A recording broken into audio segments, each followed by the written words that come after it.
नमस्कार, संजीवनी में आप सभी का स्वागत है। मैं हूं आपके साथ किमी बेदी। नवरात्रि में लोग अपनी अपनी श्रद्धा के अनुसार फास्ट रखते हैं। 9 दिनों तक फास्ट रखकर देवी की पूजा अर्चना करते हैं। व्रत में कोई फल लेता है तो कुछ लोग 9 दिनों तक पानी पीकर ही व्रत रखते हैं। लेकिन जब बात आती है डायबिटिक पेशेंट्स की तो लोग परेशान हो जाते हैं। आइए डॉक्टर चौहान से हम जानते हैं मधुमेह के रोगी 9 दिनों का व्रत आखिर कैसे रखें, साथ ही उपवास के दौरान किन किन बातों का ख्याल रखना जरूरी है और आहार में क्या लें ताकि फास्ट के दौरान फिट रहें। तो अगले आधे घंटे तक आप हमारे साथ बने रहिए और हमेशा की तरह हमारे साथ मौजूद हैं विश्व प्रसिद्ध आयुर्वेदाचार्य डॉक्टर प्रताप चौहान जी। बहुत बहुत स्वागत है आपका डॉक्टर साहब। थैंक यू जी।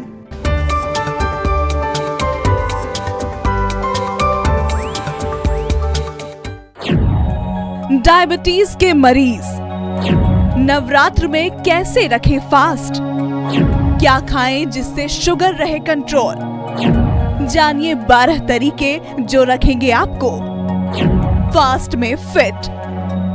सबसे पहले तो यही जानना चाहेंगे, जो डायबिटिक पेशेंट्स हैं वो बहुत परेशान होते हैं, नवरात्रों के फास्ट भी रखना चाहते हैं, ऐसे में वो कैसे रख सकते हैं फास्ट? देखिए, जब फास्टिंग होती है पहले हमें समझना है उसका मेन उद्देश्य क्या है। कई उद्देश्य होते हैं। अगर हम देखें शारीरिक लेवल से तो हमें अपनी हेल्थ की दृष्टि से फास्टिंग करते हैं लोग ताकि हमारी बॉडी में डिटॉक्सिफिकेशन हो। मानसिक लेवल पर देखें तो थोड़ा मन को शांत करने के लिए, और आध्यात्मिक रीजंस तो होते ही हैं, रिलीजियस रीजंस भी होते हैं। तो क्योंकि हमारा उद्देश्य यहाँ पर अपने स्वास्थ्य को मेंटेन करना है तो हम यही कहना चाहेंगे कि यदि आप ऑलरेडी सिक हैं, ऑलरेडी बीमार हैं आप, तो अपने रोग को आप और ज़्यादा ख़राब ना करें। तो वही उद्देश्य है। फास्टिंग करके अगर आप बीमार हो जाएं, कुछ कॉम्प्लिकेशन आपको हो जाए, कोई तकलीफ़ आपकी बढ़ जाए, तो फास्टिंग का कोई फ़ायदा नहीं होगा। क्योंकि फास्टिंग तो हम इसलिए करते हैं कि हमारा जो है स्वास्थ्य और अच्छा हो।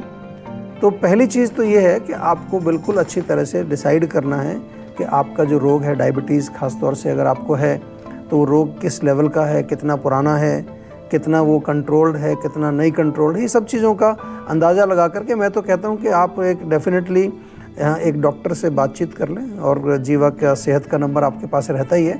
हमारे डॉक्टर से बातचीत करें और उनके साथ संपर्क में भी, अगर आपको फास्टिंग करनी ही है तो उसमें करने के लिए आपको एक प्रिपरेशन पूरी करनी चाहिए, अपना एक तैयारी करनी चाहिए। अपने रोग को समझना है, अपनी इम्यूनिटी पावर को समझना है, और उसके अनुसार फिर अपना डाइट और लाइफस्टाइल आपको जो है निर्धारित करना पड़ेगा। तो फिर आप फास्टिंग कर सकते हैं। बिल्कुल। तो फास्टिंग करते हुए बहुत ज़्यादा आपको ध्यान रखना है अपना, और डॉक्टर से भी कंसल्ट करना है, और डॉक्टर साहब ने जिस तरह से बताए हैं ये टिप्स तमाम हैं। लेकिन डॉक्टर साहब, जो डायबिटिक पेशेंट है उनकी जो शुगर लेवल है वो हमेशा फ्लैक्चुएट करता रहता है। जब भी फास्ट में है और कुछ नहीं खा रहे दिन भर, हो सकता है लेवल लो हो जाए शुगर का, और जब एकदम से फास्टिंग खोलते हैं तो ऐसे में हो सकता है हाई हो जाए। किस तरह से बैलेंस किया जाए?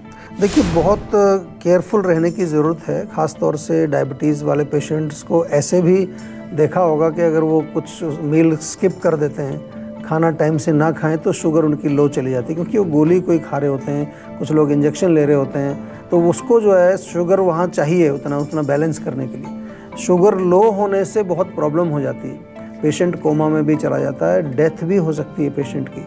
तो ये आपने, अगर आप डायबिटीज़ के पेशेंट हैं तो डेफिनेटली आपने एक्सपीरियंस किया होगा कि जब कभी शुगर लो हो जाती है आपकी, तो एकदम से बॉडी में जैसे आपके जान नहीं रहती, बिल्कुल जो है एक तरह से पूरा शरीर आपका ढीला पड़ जाता है। काफ़ी लोग कंप्लेन करते हैं कि उनको चक्कर आ जाते हैं, कई लोग बेहोश होकर गिर जाते हैं। तो इस तरह से फास्टिंग करने का कोई फ़ायदा होगा नहीं आपको। तो लो शुगर ना हो उसके लिए आपको विशेष रूप से ये प्रबंध रखना है, अगर फास्टिंग करनी है, कि आप रेगुलर इंटरवल्स पर, जैसे नॉर्मल डे पर आप जो है कुछ ना कुछ खाते रहते हैं, ऐसे फास्टिंग डे पर भी कुछ ना कुछ थोड़ा थोड़ा खाते रहें। ऑफ कोर्स, क्योंकि फास्टिंग में हम ग्रेन्स नहीं खाते, कोई दालें नहीं खाते, तो आप कुछ फ्रूट्स या वेजिटेबल्स या सलाद या कुछ और जो व्रत वाली चीज़ें हैं उनको रेगुलर इंटरवल पर थोड़ा थोड़ा करके खाएं। ओवर ईटिंग भी नहीं करनी है, क्योंकि ओवर ईटिंग करने से भी आपको प्रॉब्लम बढ़ेगी, और अल्टीमेटली जो फास्टिंग का पर्पज़ है वो आपका पूरा होगा नहीं। आजकल तो लोग क्या है कि फास्टिंग के समय भी पूरी जो है नवरात्रि की स्पेशल थाली होती है, वो इतनी हैवी होती है। मैं देखता हूँ कि लोग शायद नॉर्मल डे में उतना ज़्यादा नहीं खाते जितना फास्टिंग वाले दिन खाते हैं वो। तो उसका कोई पर्पज़ नहीं है। केवल आप ये नहीं कर रहे हैं कि हमें अन्न नहीं खाना है और सब कुछ खाना है, नहीं, फास्टिंग का पर्पज़ होता है कि हमारी जो अग्नि है उसको थोड़ा सा हम रेस्ट दें, जठराग्नि को। हमारे जो ब्लॉकेजेस हैं, हमारे स्रोतस जो ब्लॉक्ड पड़े हैं वो थोड़े खुलें, टॉक्सिन्स बॉडी के बाहर निकलें, शरीर थोड़ा हल्का हो, माइंड भी थोड़ा रिलैक्स रहे। ये उद्देश्य हमें ज़रूर ध्यान में रखना चाहिए। तो डॉक्टर साहब ने आपको फास्टिंग के कई सारे फ़ायदे बताए हैं, लेकिन डॉक्टर साहब ऐसे भी पेशेंट्स हैं जो इंसुलिन भी लेते हैं। जी। तो उनके लिए क्या फास्ट रखना ठीक है? और अगर कुछ ऐसे पेशेंट्स होते हैं जिनको डायबिटीज़ की प्रॉब्लम है, कुछ और परेशानी उनको घेर सकती है कभी?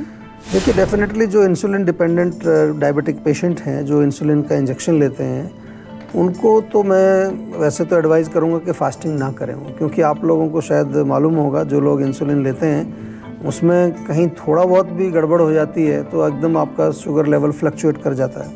कभी कभार मैंने देखा है, पेशेंट हमें आके बताते हैं कि जी कई बार हमें अपना इंसुलिन का डोज ही एडजस्ट करना पड़ जाता है। कहीं पर थोड़ा ज़्यादा खा लिया तो वहाँ बढ़ाना पड़ जाता है, इस दिन नहीं खाया तो वहाँ फिर जो उसके मुताबिक आप खाने के मुताबिक उसको सेट करते हैं। तो एडवाइजेबल नहीं है, क्योंकि हम नहीं चाहते कि आपका जो है कुछ डिस्टर्बेंस हो, क्योंकि जब ये डायबिटीज़ में इंसुलिन जो लोग ले रहे हैं वो फास्टिंग करें। फास्टिंग करने से क्या होगा, आपका जो है कीटोन्स बनते हैं ब्लड के अंदर, एसिड बनता है, एसिडोसिस उसको बोला जाता है, काफ़ी सीरियस कॉम्प्लिकेशन है। बॉडी के अंदर डिहाइड्रेशन हो जाता है, डिहाइड्रेशन होने की वजह से आपके शरीर में अनेक प्रकार के कॉम्प्लिकेशंस हो जाते हैं। तो बेटर है कि क्यों आप एक रिस्क लेना चाहते हैं। देखिए, अल्टीमेटली अगर आपका एक रिलीजन या धर्म से भी आपकी आस्था जुड़ी है तो मैं नहीं समझता ऐसा कि कोई भी भगवान ईश्वर ये चाहेगा कि उसके बच्चे जो हैं वो ज़्यादा तकलीफ़ में रहें। स्वस्थ देखने चाहते हैं वो भी हमें। हाँ, फिर भी अगर आपको करना ही है, आपकी आस्था बहुत स्ट्रॉन्ग है, तो एक चीज़ ज़रूर करिए। अगर आप इंसुलिन लेते हैं तो उसकी डोज बिल्कुल सेट करिए और उसके अनुसार अपना टाइमिंग जो है खाने का बिल्कुल निश्चित करिए और उसको ऑब्ज़र्व करिए। रेगुलर चेकअप वगैरह उसका करते रहिए ताकि कोई प्रॉब्लम किसी तरह की ना आए। तो काफ़ी कॉम्प्लिकेटेड सिचुएशन हो गई होगी। आप लोग सोच रहे होंगे कि आखिर कौन से पेशेंट्स ले सकते हैं, फास्ट कर सकते हैं और कौन से नहीं कर सकते। तो डॉक्टर साहब हैं हमारे साथ, कौन से पेशेंट्स ऐसे हैं जो फास्ट रखें और कौन से ना रखें? आप एकदम क्लियरली हमारे दर्शकों को ज़रूर कुछ एडवाइस कर दीजिए। देखिए, मैं ये कह सकता हूँ कि जो लोग जिनका डायबिटीज़ बहुत पुराना नहीं है, क्रॉनिक नहीं है, जिनका अच्छा कंट्रोल है, चाहे वो मेडिसिन से है, क्योंकि कुछ पेशेंट ऐसे आते हैं कि वो मेडिसिन भी ले रहे हैं फिर भी उनका बहुत शुगर जो है वो फ्लक्चुएट करता है, बहुत हाई हो जाता है, कभी लो हो जाता है, तो उनको मैं एडवाइज़ नहीं करूँगा। या फिर जो है जो पेशेंट जिनका इम्यूनिटी स्ट्रॉन्ग है, अभी शरीर में शक्ति है, कई बार डायबिटीज़ के पेशेंट्स बहुत वीक होते हैं, उनके धातु कमज़ोर हो जाते हैं, उनके लिए एडवाइजेबल नहीं है। जिनका जो है शुगर बहुत क्रॉनिक डिजीज़ उनको हो गया, पुराना है और उनका कंट्रोल अच्छा नहीं है, उनका जो है फ्लक्चुएशन होता है, वीकनेस है, बॉडी की इम्यूनिटी उनकी कमज़ोर हो गई है, धातु उनके वीक हो गए हैं, उनको बिल्कुल नहीं करना चाहिए। देखिए, हमें ये नहीं करना है कि भाई एक चीज़ करें उससे हमें दो नुकसान हो जाएं।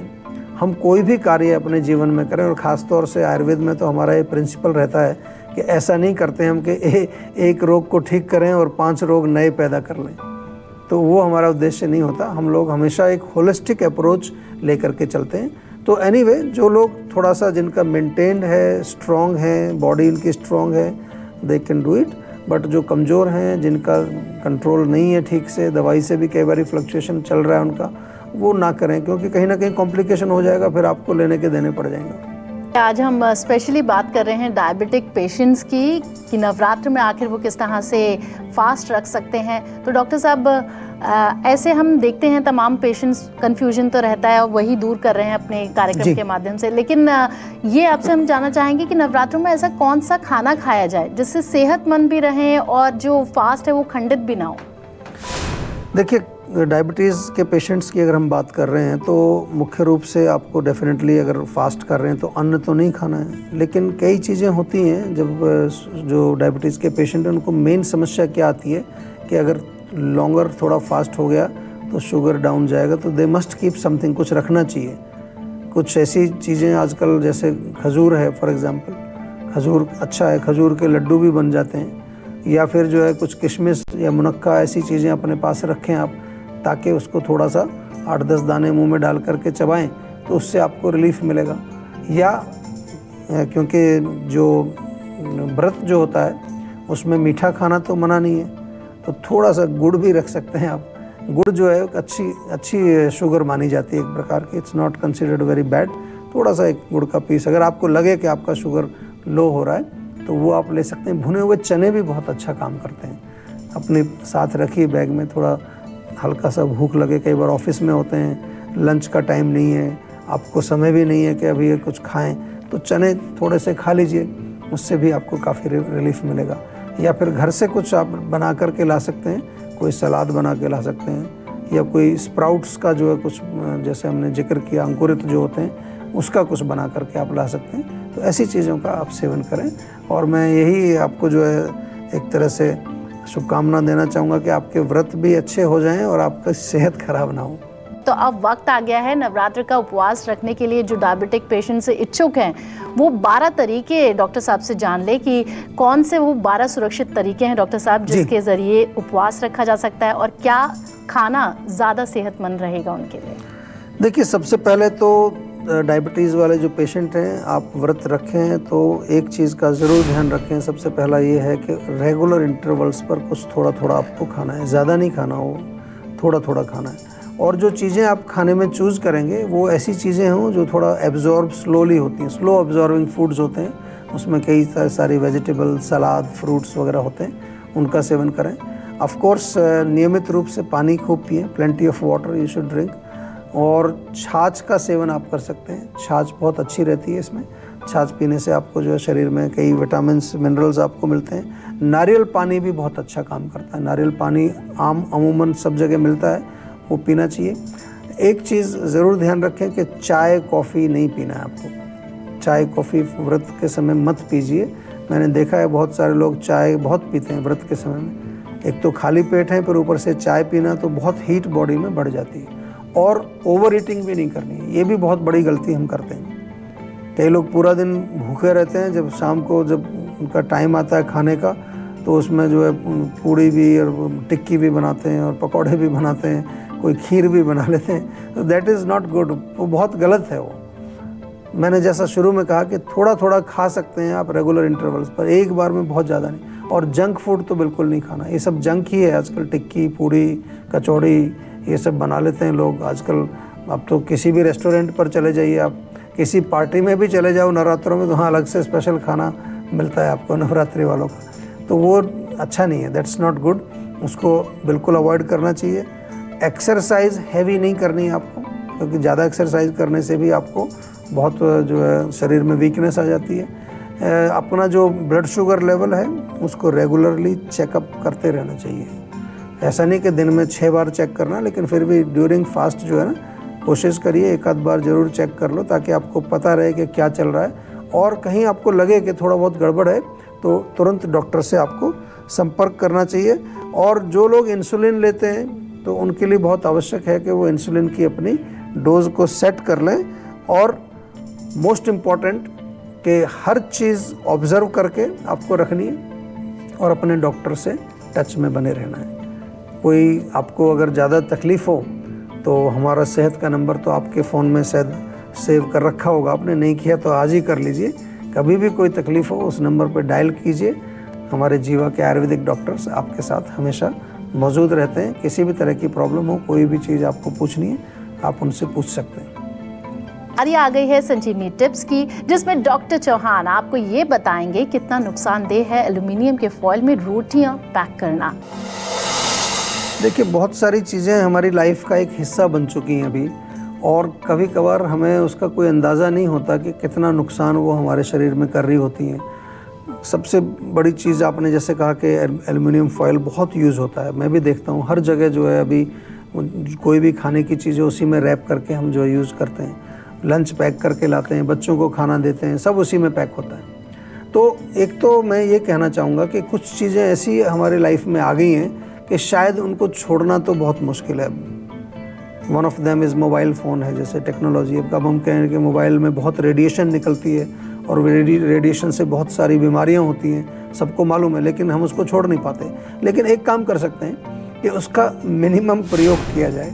इसी तरह से एल्युमिनियम फॉइल भी कुछ ऐसी चीज़ है कि बहुत सारी जगह इसका प्रयोग होता है और काफ़ी कन्वीनियंट है। लोग इसका इस्तेमाल भी करते हैं। तो मिनिमम प्रयोग इसका करें, एक्सेसिव यूज़ ना करें। और एक्सेसिव यूज़ में भी विशेष तौर पर उसमें कोई कुकिंग वगैरह ना करें आप। माइक्रोवेव में मैंने देखा है लोग उसमें कुछ एल्युमिनियम फॉयल में कोई चीज़ पैक करके उसमें कुक करते हैं। दैट इज़ वेरी डेंजरस, वो बहुत ख़राब करता है। ये हमारे ब्रेन सेल्स को जो है इफ़ेक्ट करता है, ऑफ कोर्स हमारी हड्डियों को कमज़ोर करता है। आयुर्वेद की भाषा में कहें तो हमारे धातु जो हैं शरीर के उनको क्षीण करता है। और धातु जब कमज़ोर होंगे तो आपकी इम्यूनिटी पावर, जो आपकी ओज शक्ति है, वो कमज़ोर होगी। और ओज शक्ति जब कमज़ोर होगी तो अनेक प्रकार की एलर्जी वगैरह आपको होंगी। कई बार हमें पता नहीं चल रहा होता है, हमें लगता है कि हम अपने बच्चों का बड़ा अच्छा ख्याल रख रहे हैं, अच्छी डाइट दे रहे हैं, लेकिन हर हफ्ते हर महीने बच्चा बीमार हो रहा है।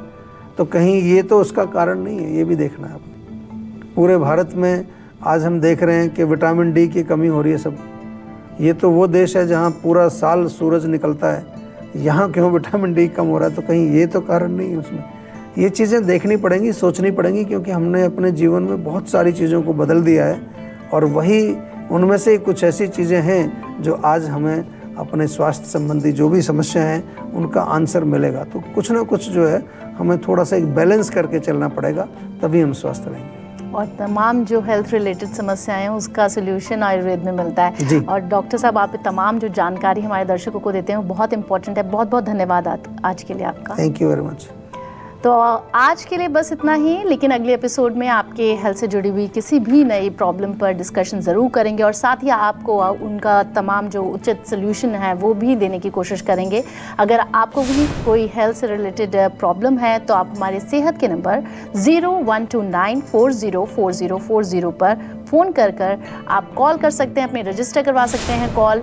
आप ईमेल के ज़रिए भी हमसे संपर्क में आ सकते हैं। हमारा ईमेल आईडी है info@jiva.com। आप फेसबुक के ज़रिए भी हमसे जुड़ सकते हैं। हमारी फेसबुक आईडी है www.facebook.com/jiva ayurveda। तो इसी उम्मीद के साथ कि आप हमेशा खुश रहें, फिट रहें, अगले एपिसोड में फिर से होगी आपसे मुलाकात। अभी के लिए दीजिए इजाज़त। नमस्कार।